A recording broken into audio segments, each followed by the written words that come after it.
Welcome to part 4 of the X5 build. This is what you can expect to see in this video.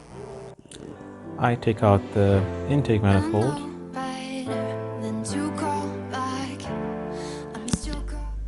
I do an ABL test which checks for air leaks and boost leaks.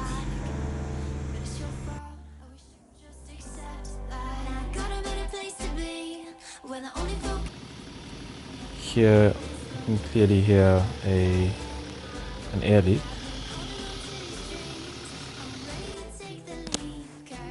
In the previous episode, we fixed the starter motor joint reconstruction surgery by doing a permanent fix and extending the wire. I told you, bro. BMW surgery. And then I fixed the smoking by cleaning the diesel injector shaft and clearing the fault for cylinder 4. But we still had a lot of faults in the car. But at least right now it's not smoking, not as badly as before.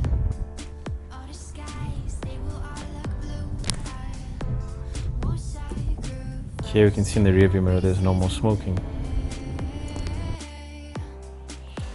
So here we can see the list of faults, the air mass measurement. A lot of those faults show that there's a boost leak, potential boost leak. But prior to getting to the boost leak, I decided to take and inspect the intake manifold itself, because there's a lot of oil coming from the top of the engine going down towards the starter motor. So potentially it's tappet cover gasket that's leaking, and it could potentially be going into the intake side by the intake manifold.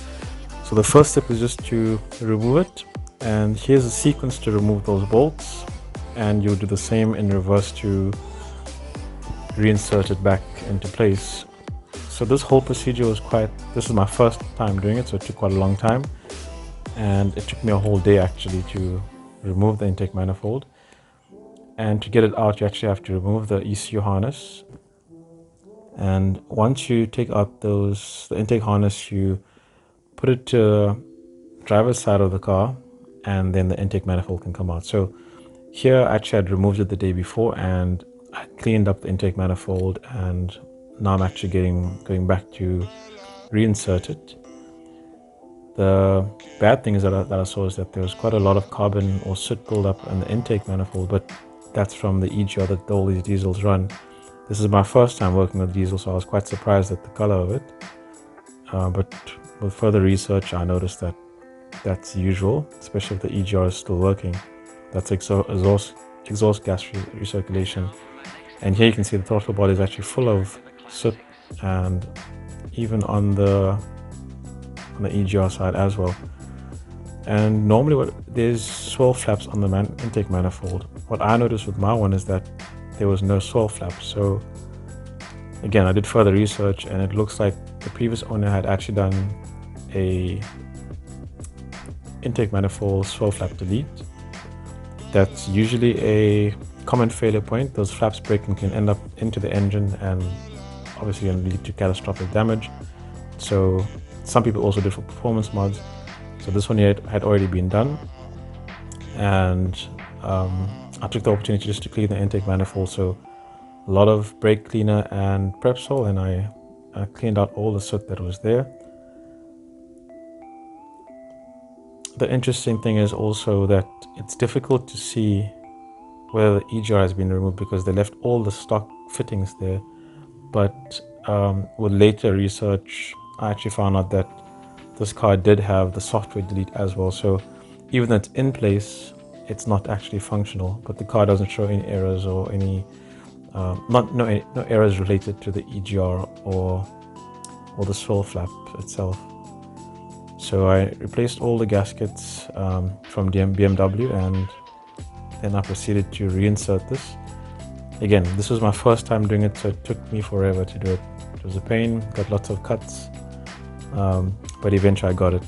And here is the torque parameters that you need to torque it down to. This is from S to D. And I completed the whole intake retorquing later on. I don't show it in this video.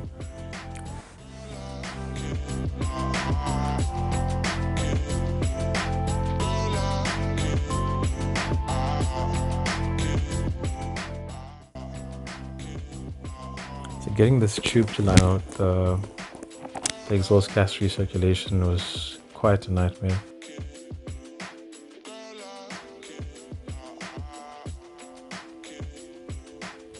So after reinserting the intake, I took the car for a drive, and as you can see, there's still a little bit of black smoke, which I suspect is actually overfueling.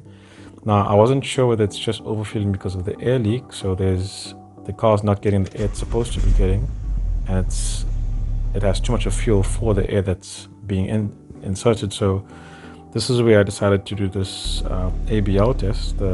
It's part of the air mass measurement system, which was one of the faults that we're showing.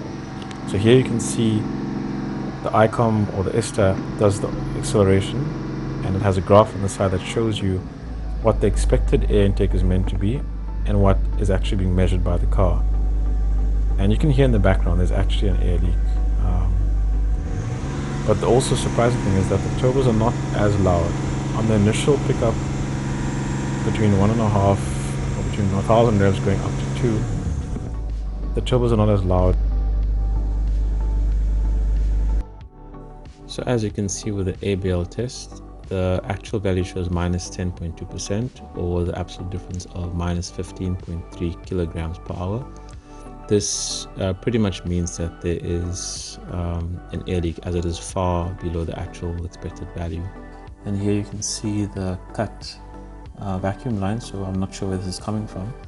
And here you can see it's an absolute rat nest with random tubings there.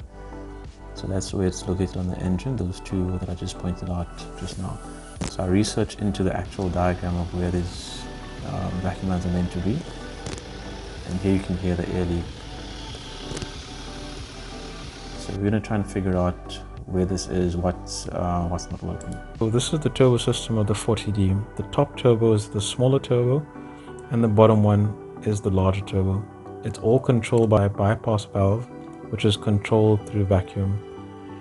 So if any of those fails, it actually can't activate the smaller one, and it can't change over to the bigger one. So here you can see the cables, the vacuum lines are actually covered by heat shield, and here this is an absolute rat nest with so I removed the whole thing just so we can reinstall everything. And upon further testing, I realized that actually my pressure converter, one of them, had failed. So after replacing the pressure converter, which cost me 2,500 Rand from BMW, we can see that the values have now improved.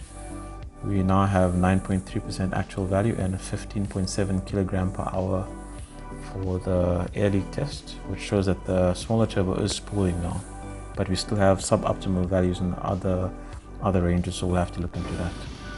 So now that the smaller turbo is spooling, we can hear this leak a lot louder, and it seems to be coming down from the intercooler pipes where the smaller turbo joins to the intercooler pipe.